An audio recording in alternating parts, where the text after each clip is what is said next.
बिस्मिल्लाहिर्रहमानिर्रहीम। अस्सलाम वालेकुम वीवर्स, मैं हूं मोहम्मद हादिस खान। MCSA की ट्रेनिंग हमारी जारी है। गाइस, लास्ट वीडियोस तक हमने अब तक वर्चुअल मशीन सर्वर का आगाज़ और तमाम चीज़ें बाखूबी डिस्कस करते आ गए हैं। इस वीडियो में अब हम बात करते हैं और एक मकसद जानते हैं। इस पूरी वीडियो सीरीज़ को बनाने का जो पीछे मकसद है, वो सबसे बड़ा मकसद जो हमारा पर्पज़ है वो यही है कि इतने मुश्किल कोर्स को हम आसान सी सीरीज़ वीडियो में रिकॉर्ड कर दें। तो गाइज़, इसी मकसद और इसी एफर्ट को लेकर हम आगे बढ़ते हैं और आज के इस टॉपिक में हम एक्टिव डायरेक्टरी डोमेन सर्विसेज का आगाज़ करते हैं। तो गाइज़, आज का जो हमारा टॉपिक है वो इंट्रोडक्शन है हमारे एडी का, जो कि पहला हमारा रोल होता है सर्वर में, एक्टिव डायरेक्टरी, जिसकी शॉर्ट फॉर्म हमारी एडी है। थोड़ा सा इसमें क्या होगा, हमारी शॉर्ट फॉर्म चलेंगी जिसमें एब्रीवेशंस हम कंप्लीट डिस्कस करते जाएंगे। तो गाइज़, एक्टिव डायरेक्टरी भी एक माइक्रोसॉफ्ट का प्रोडक्ट है जो कि विंडोज़ सर्वर 2012 में हम पढ़ेंगे। और समझ लें, इसकी एक छोटा सा एक हमारा आप कह सकते हैं कि एक डेफिनेशन है। डेटाबेस जो होता है हमारा, एसेंशियली डेटाबेस जैसे हमने लिखा है यहाँ पर, एक्टिव डायरेक्टरी एक किस्म का डेटाबेस है। अब डेटाबेस क्या है, इसके ऊपर थोड़ी सी गुफ्तगू करते हैं। गाइज, डेटाबेस जैसे यहाँ क्वेश्चन मार्क आता है, एक किस्म का जो बेसमेंट होता है जहाँ पर हम सामान रखते हैं ना, उसमें हम डेटा रखें तो वो क्या बन जाएगा, डेटाबेस। और एक्चुअल में डेटा क्या होता है, आप इस बात को भी सोच सकते हैं। डेटा में हमारा क्या हो सकता है, हमारी तस्वीरें हो सकती हैं, हमारी वीडियोज़ हो सकती हैं, हमारे मुतालिक इन्फॉर्मेशन हो सकते हैं। जैसे कि हमने आप देख सकते हैं स्क्रीन पर कुछ यूज़र्स के नेम एंड पासवर्ड्स शो करें। यूज़र्स के नेम जैसे फ़र्ज़ करें हादिस है, तला है, उनके कुछ पासवर्ड्स हैं, मोहसिन जेम्स, यानी ये सब एक नॉलेज है ना। अगर मैं अपने कंप्यूटर पर यूज़र नेम और पासवर्ड लागू करता हूँ, यानी इम्प्लीमेंट करता हूँ, लगाता हूँ, तो वो कहीं ना कहीं तो जाके महफूज होते होंगे ना। तो वो जहाँ पर जाकर महफूज होते हैं उसको कहते हैं हम डेटाबेस। या किसी भी किस्म की इंफॉर्मेशन हो, यानी जैसे हम कहाँ रहते हैं, हम कहाँ पले बड़े, हमारी डेट ऑफ बर्थ क्या है, DOB जिसे कहते हैं, तारीख़ पैदाइश, हम किस शहर में जाते हैं या किस कंट्री में हम रुके हुए हैं, ये तमाम जो इन्फॉर्मेशन होती है किसी भी मुतालिक, ये हमारी सारी चीज़ें डेटाबेस कहलाती हैं। अब चाहे वो तहरीरी शक्ल में हो, ऑडियो की शक्ल में हो, वीडियो की शक्ल में हो, ये एक किस्म का डेटाबेस है। आई होप गाइज, जब हम स्टूडेंट जब MCSA कंप्लीट सर्टिफाइड हो जाए, एग्जाम भी पास कर लो, पूरी ट्रेनिंग भी कर ले, तो आई होप उसको इनिशियली यानी छोटे छोटे पॉइंट्स IT इंडस्ट्री में कदम रखने के लिए बहुत हेल्पफुल साबित होंगे। मेरी फुल कोशिश है, हमारी पूरी कोशिश है कि हम इस कोर्स को बखूबी अच्छे लेक्चर्स के अंदर महफूज करें। तो गाइज, आइए स्टार्ट लेते हैं। सबसे पहले डोमेन इन्वायरमेंट पे बात करने, यानी एक्टिव डायरेक्टरी पे अगर हम बात करें तो उससे पहले हम एक वर्क ग्रुप इन्वायरमेंट पर बात करते हैं। यहाँ पर अंडरस्टैंडिंग के लिए हमने क्या करा, 3 कंप्यूटर्स की डायग्राम रखी। एक है PC1, PC2 और PC3। गाइस, फर्स्ट कीजिए, PC1 जो है वो मेरे ऑफिस यानी आपके ऑफिस में रखा हुआ है। PC2 और PC3 जो है हमारे, वो किसी कंपनी में किसी दूसरे डिपार्टमेंट में रखा हुआ है। फर्स्ट कर लें, हमारे अभी एक ब्रांच में, एक ऑफिस के ब्रांच में 3 कंप्यूटर्स मौजूद हैं। हमने क्या किया, जो कंप्यूटर 1 है जो कि आपके ऑफिस में रखा है, वहाँ पर एक यूज़र यानी 2 यूज़र्स बनाए, एक हादिस और एक तलहा के नाम से। दोनों का पासवर्ड सेम है, लेकिन यूज़र्स गाइस देख सकते हैं अलग अलग हैं। यूज़र्स कैसे बनते हैं, अभी आप पहले इस बात पे फोकस करें कि डायग्राम से मैं क्या डिफाइन करना चाह रहा हूँ। बाकी नेक्स्ट वीडियो में हम देखेंगे कि जो वर्क ग्रुप इन्वायरमेंट है, इसी डायग्राम का हम प्रैक्टिकल करके जानेंगे। तो अभी आप देखें कि हमने PC1 के ऊपर 2 कंप्यूटर्स बना लिए, एक हादिस और एक तलहा। अब मैं क्या चाहता हूँ कि जो PC1 के अंदर मेरे पास जो कंप्यूटर में जो डेटा या कोई भी फाइल रखी है, वो मैं PC2 तक पहुँचा दूँ, या कंप्यूटर 2 जो है, PC2 का जो ऑपरेटर है वो इस फाइल को खुद से डाउनलोड कर ले। यानी हमें एक ऐसा नेटवर्क बनाना है कि PC1 की फाइल PC2 और PC3 तक पहुंच जाए। तो इस सिचुएशन में मुझे क्या करना पड़ेगा, मेरे जो अपना यूज़र है वो PC2 को बताना पड़ेगा। फ़र्ज़ करें मैंने तलहा वाला जो यूज़र था वो मैंने PC2 को बताया, यानी जो PC2 का कंप्यूटर चलाने वाला है, मैंने कहा भाई मेरे कंप्यूटर पे जो पासवर्ड और यूज़र नेम है वो तलहा है और ये पासवर्ड है। तो ठीक है जी, जैसे ही मैंने उसको ये बताया तो वो क्या हो गया, वो जो फाइल जो हम PC1 से शेयर करना चाह रहे हैं, यानी मैं वो फाइल जो इन दोनों कंप्यूटर्स तक पहुंचाना चाहता हूं, वो फाइल वहां तक पहुंच जाएगी बजरिया इन यूज़र्स। जब तक मैं उसको यूज़र और उसका पासवर्ड नहीं बता रहा तब तक ये काम नहीं हो रहा। तो गाइज, ऐसे ही देखें, अगर मैं यहाँ पे क्या किया, PC3 मेरे पास है और यहाँ पर मैंने क्या करा, इस PC3 पर मैंने अपना पहला वाला अकाउंट बता दिया जो कि हादिस और पासवर्ड 123 है, तो उसके पास भी वही फाइल आ गई जो कि PC1 से हमने ली है। तो गाइज, आपको ये बात समझ आई, हमने क्या किया, हादिस और तलहा का अकाउंट था वो शेयर कर दिया, और जो हमारी डायरेक्टरी थी वो पूरे कंपनी में वहाँ तक शेयर हो जाएगी जहाँ जहाँ जिन लोगों को इसका पासवर्ड और इसका यूज़र नेम मालूम हो। तो गाइस वो लोग भी ये वीडियो देख सकते हैं जो इस इन्वायरमेंट से वाकिफ़ हों। मैं ये कतई मतलब नहीं बता रहा कि हम लाजमी तौर पे पासवर्ड लगाएं। गाइस पासवर्ड हमेशा रिकमेंडेड होता है सिक्योरिटीज़ के लिए। अभी हम सिर्फ ये फ़र्क जान रहे हैं कि एक्टिव डायरेक्टरी के क्या एडवांटेजेस हैं और वर्क ग्रुप के क्या इन्वायरमेंट में फ़र्क है। तो गाइस आप देख सकते हैं अब की दफ़ा मैं क्या करता हूँ, मैंने 2 नए यूज़र्स बनाए। आई मीन जो पुराने वाले यूज़र्स थे उनको ख़त्म करा और वही वाले यूज़र्स को मैंने थोड़ा सा तब्दील करके क्या करा, जो हादिस वाला था वो मोहसिन के नाम से कन्वर्ट कर दिया और जो तलहा वाला था वो हम्माद के नाम से कन्वर्ट कर दिया। अब प्रॉब्लम ये आएगी कि हमने जो आगे यूज़र्स बताए हुए थे कि भाई PC2 को जो हमने बताया था कि तलहा और PC3 को जो हादिस बताया था, एक दफ़ा की सेटिंग पे वो मेरी पूरी सेटिंग ख़राब हो गई, जिसके बायस क्या होगा ना PC2 या PC3 हमारे जो PC1 की फ़ाइल है वो डाउनलोड या कम्युनिकेट आपस में नहीं कर पाएंगे। तो ये तो प्रॉब्लम का सबब बन जाएगा। लेकिन कोई बात नहीं, क्योंकि 3 कंप्यूटर्स है ना, हम नए जो यूज़र्स बनाएंगे वो नए यूज़र्स PC2 और PC3 के ऑपरेटर को दे देंगे और उनसे वो वाकिफ़ होकर नए काम कर लेंगे। लेकिन गाइस प्रॉब्लम पता है कब आती है, जब हमारे पास कंप्यूटर इन्वायरमेंट कुछ यूँ हो, यानी बेशुमार कंप्यूटर्स हैं, उनके साथ बहुत सारे यूज़र्स हैं। क्या अगर अब हम किसी कंप्यूटर पे फाइल शेयर करने के लिए यूज़र बनाएं और उस यूज़र को बाद में तब्दील कर दें, तो क्या हम हर कंप्यूटर पे जा जाकर ये बात कंफर्म करेंगे कि उसका यूज़र नेम ये है या उसका पासवर्ड ये है?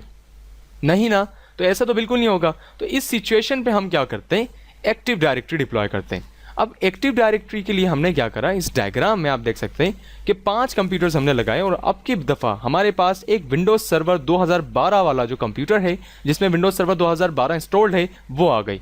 और इसमें क्या होता है गाइस कि इसका जो डेटाबेस होता है, यानी वो हर कंप्यूटर का अलग नहीं होता, वो हम एक ही जगह से तमाम कंप्यूटर्स को यूज़र्स देते हैं, यानी सारे कंप्यूटर्स एक ही मुट्ठी में आ गए, यानी एक ही जगह से हम मैनेज कर सकते हैं। वो तमाम यूज़र्स और वो पासवर्ड जो हमने इन कंप्यूटर्स को दिए वो कहाँ से दिए, इस एक्टिव डायरेक्टरी यानी इस सर्वर से दिए। और इसमें क्या करा, अब की दफ़ा मैंने सर्वर की हार्ड ड्राइव में एक फ़ोल्डर या कोई भी डेटा रखा। अब अगर मैं उस डेटे को इनके साथ शेयर करना चाहूँ तो मैं बआसानी इन कंप्यूटर्स के साथ शेयर कर सकता हूँ और एक वक्त में ये सारे कंप्यूटर्स इस डेटा से लुत्फ़अंदोज़ यानी इससे फ़ायदा उठा सकते हैं। तो गाइस इससे ही साबित होता है। और मज़े की बात ये गाइस, अगर मैं किसी का यूज़र नेम तब्दील भी करना चाहूँ तो मुझे उसके कंप्यूटर तक जाने की ज़रूरत नहीं है, मैं अपने कंप्यूटर से ही बैठे हुए उस कंप्यूटर को मैनेज कर सकता हूँ। तो ये सबसे बड़ा एडवांटेज है हमारे एक्टिव डायरेक्टरी का कि हम पूरी कंपनी को एक ही जगह से बैठकर मैनेज कर सकते हैं कंप्यूटर्स की सूरत हाल में, कंप्यूटर्स के मैनेजमेंट में, चाहे वो सॉफ्टवेयर इंस्टॉलेशन हो, चाहे वो यूज़र्स का मसला हो या चाहे वो विंडोज़ इंस्टॉलेशन करनी हो, हम एक ही जगह से बैठकर तमाम चीज़ें मैनेज कर सकते हैं। लेकिन यहाँ पर जो टॉपिक है वो यही है कि एक्टिव डायरेक्टरी किन चीज़ों को देख रही है। तो गाइस एक्टिव डायरेक्टरी में हम यूज़र्स को ख़ास तौर पे फोकस करते हैं। तो इस वाली डायग्राम में हमने क्या बात करी कि सर्वर 2012 R2 में जो एक्टिव डायरेक्टरी हम इंस्टॉल करेंगे जो कि डोमेन इन्वायरमेंट होता है, कौन सा गाइस, डोमेन इन्वायरमेंट है, वो क्या करता है कि एक ही जगह से डेटा शेयर भी कर सकते हैं हम उसमें और एक ही जगह से उन तमाम कंप्यूटर्स को मैनेज भी करेंगे। हो सकता है कि आपको नई वीडियोस देखने में थोड़ा सा प्रॉब्लम हो रहा हो, लेकिन हमारी पूरी कोशिश है कि स्टेप बाय स्टेप हम बिल्कुल ज़ीरो से एडवांस तक इस पूरी कोर्स सीरीज़ को लेके जाएं, तो आपको असल मायनों में अंडरस्टैंडिंग हो सके कि विंडोज़ सर्वर जो हैं वो कैसे वर्क करते हैं। आई होप आपको यहाँ तक क्लियर हुआ हो। तो क्या चलते हैं आगे। अब देखिए एक्टिव डायरेक्टरी मज़ीद इसके फंक्शंस और फीचर्स क्या हैं। जैसे मैंने आपको वीडियो के स्टार्टिंग में बताया, एक्टिव डायरेक्टरी की जो शॉर्ट फॉर्म है वो है एडी, यानी एडी का जो स्ट्रक्चर है वो क्या क्या हो सकता है, यानी उसमें क्या क्या फंक्शनैलिटीज़ हमारे अवेलेबल हैं। नंबर 1 जो आता है हमारा वो यूज़र्स। सबसे पहले तो हमने बात करी, इस पे हम यूज़र्स बना सकते हैं और उन्हें डिस्ट्रीब्यूट कर सकते हैं, पूरी कंपनी में बांट सकते हैं एक ही जगह से बैठकर। नंबर 2 आता है हमारे पास कंप्यूटर्स, यानी तमाम कंप्यूटर्स हम मैनेज करते हैं, बिल्कुल मैनेज करते हैं। कैसे कैसे मैनेज करते हैं, कैसे यूज़र्स बनते हैं, ये हम पूरी प्रैक्टिकल वीडियोज़ में देखेंगे। पहले आपको इसके कॉन्सेप्ट्स क्लियर हो जाएं, थोड़ा सा आइडिया हो जाए कि एक्टिव डायरेक्टरी वर्क कैसे कर रहा है। फिर वीडियोज़ तो बहुत ईजी हैं, आप खुद प्रैक्टिकल करेंगे तो आपको आइडिया होगा, बशर्ते आप वीडियोज़ स्टेप बाय स्टेप पाबंदी से देखते रहें। नंबर 3 आता है हमारा OUs, यानी ऑर्गेनाइजेशनल यूनिट, इसके हमारा स्टैंड फॉर्म है, फुल फॉर्म। OU जो है हमारा, इसका फिर पूरा एक बड़ा टॉपिक है, इसके ऊपर हम खूबी बात करेंगे जब हम ग्रुप पॉलिसी पढ़ेंगे। इसको फिल वक्त स्किप करते हैं, नेक्स्ट आते हैं हम ग्रुप्स की तरफ। ग्रुप्स क्या करते हैं कि जब हम बहुत सारे यूज़र्स बना लेते हैं ना, फ़र्ज़ करें मैंने 4 कंप्यूटर के यूज़र्स एक ग्रुप में डाल दिए और 4 कंप्यूटर्स के यूज़र्स एक ग्रुप में डाल दिए, तो फिल वक्त हमारे पास 2 ग्रुप बन गए और 8 यूज़र्स मौजूद हैं, यानी यूज़र्स को मेंटेन करने के लिए हम ग्रुप्स बनाते हैं। तो इस सिचुएशन पे हम एक्टिव डायरेक्टरी के ऑब्जेक्ट्स अब तक गाइस समझ रहे हैं। आप क्या कीजिएगा, आप एक कॉपी ले लेगा, तो उसमें आप जो जो लेक्चर सुनते जा रहे हैं, जो जो बात आप समझते हैं कि आप भूल सकते हैं या वो बहुत काम किए, उन्हें आप राइट डाउन कर लें, क्योंकि वीडियो लेक्चर से आपको 80% तो चीज़ें क्लियर हो रही होंगी, और जब आप लिख लेंगे तो 10 to 20% आप वहाँ से क्लियर होंगे। और कोई बात समझ ना आए तो आप लाइव लैब में पूछ सकते हैं हमसे, या ऑनलाइन स्टूडेंट्स क्यूरीज कर सकते हैं थ्रू कमेंट्स, या मुझे डायरेक्ट मेरे नंबर पे टेक्स्ट वगैरह करके कंफर्म कर लें। तो गाइस, इस वीडियो में हमने बात करनी थी एक्टिव डायरेक्टरी ऑब्जेक्ट्स।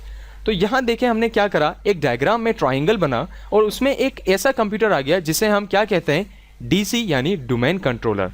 गाइस, एक बात आपके जहन में रहे, जिस कंप्यूटर में एक्टिव डायरेक्टरी हम इंस्टॉल करते हैं, चूंकि वही तो पूरे कंपनी को संभालेगा यानी मैनेज करेगा सेंट्रलाइज, तो उसे हम डोमेन इन्वायरमेंट का डीसी कहते हैं। यानी वो पूरा इन्वायरमेंट कौन सा हो गया, डोमेन, और जो डोमेन को संभाल रहा है मेरे भाई वो तो डीसी है ना, यानी डोमेन कंट्रोलर है। तो डीसी को हम किताबी ज़बान में, यानी डोमेन को अगर हम किताबी उसमें जाएं, यानी किताब में इसके मुतालिक क्या लिखा गया है, तो इसको हम लॉजिकल, एक्सेस और सिक्योर कहते हैं। यानी डोमेन से मुराद लॉजिकल, लॉजिकल से मुराद एक लॉजिक है, एक मंतक है। लाइक ऐसे कि आप फ़ोन उठाते हैं, किसी को कॉल करते हैं, क्या हमारा फ़ोन किसी तार के जरिए किसी चीज़ से कनेक्टेड है, या हमें वो सिग्नल्स नज़र आ रहे हैं जो हमारे पोल या नेटवर्किंग जो हमारे वाईफाई टावर्स हैं वहाँ से जो कनेक्टेड हैं, क्या उन पे नज़र आ रहे हैं? नहीं ना।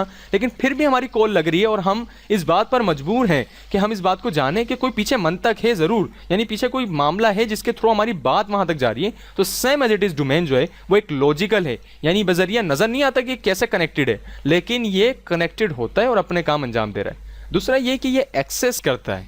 एक्सेस से मुराद जो यूज़र्स हम बांटते हैं उनको तस्लीम करवाता है और तस्लीम करता भी है, और है क्या, सिक्योर। यानी ऐसा नहीं है कि हमारी इस कंपनी के यूज़र्स पड़ोसी वाली कंपनी में जाके लॉगिन हो गए, ऐसा बिल्कुल नहीं है, ये सिक्योर है। अब ये तीनों काम कैसे अंजाम हो रहे हैं, इनको बाखूबी हम आहिस्ता आहिस्ता इन वीडियो सीरीज़ में बात करते हैं। तो डोमेन जो है वो लॉजिकल, एक्सेस और सिक्योर है, जिसे हम डीसीबी कहते हैं। तो आई होप गाइस डेफिनेशन भी साथ साथ हमारी हो गई।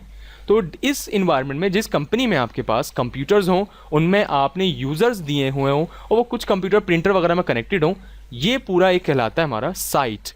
गाइस क्या कहलाता है, साइट। फ़र्ज़ करें एक कंपनी है, क्योंकि हम पाकिस्तान में स्टे करते हैं तो कराची के अंदर फ़र्ज़ करें एक कराची शहर में हमारे पास एक कंपनी है। इस कंपनी में हमने क्या करा, दो डीसी यानी दो डोमेन कंट्रोलर एक कंपनी में लगाए, जो कि क्या कर रहे हैं, बहुत सारे कंप्यूटर्स को आपस में मैनेज कर रहे हैं। ठीक है जी।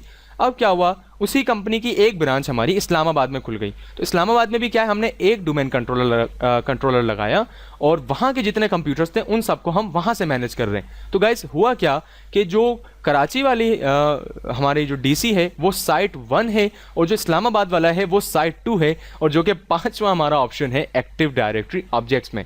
आप देख सकते हैं कि अगर इस किस्म के डायग्राम्स आपको दिखें, यानी जिस इन्वायरमेंट में एक्टिव डायरेक्टरी रन कर रहा हो या जिस माहौल में डीसी चल रहे हों, और वो कंपनी लार्जेस्ट नेटवर्क पे हो, यानी उनकी ब्रांचेस दीगर शहरों में अवेलेबल हो, तो वो साइट्स के अंदर कन्वर्ट कर देते हैं। यानी एक ऐसा ही है, एक ओहदा एक मैनेजर के हाथ में, एक ओहदा एक डिपार्टमेंट, यानी अलग अलग काम अलग अलग कंप्यूटर्स पर फिर हम दे देते हैं। तो आई होप गाइस आपको ये बात तो क्लियर हुई हो कि एक्टिव डायरेक्टरी बेसिकली काम कैसे कर रही है, और ख़ास तौर पे हमारा जो डोमेन कंट्रोलर है जो कि एक्टिव डायरेक्टरी इंस्टॉल करने के बाद हम बनाते हैं, वो कैसे बन रहा है। आई होप गाइस आपको ये तमाम टॉपिक्स समझ आए हो। कोई क्वेश्चन हो या क्यूरीज हो तो काइंडली आस्क यानी पूछेगा।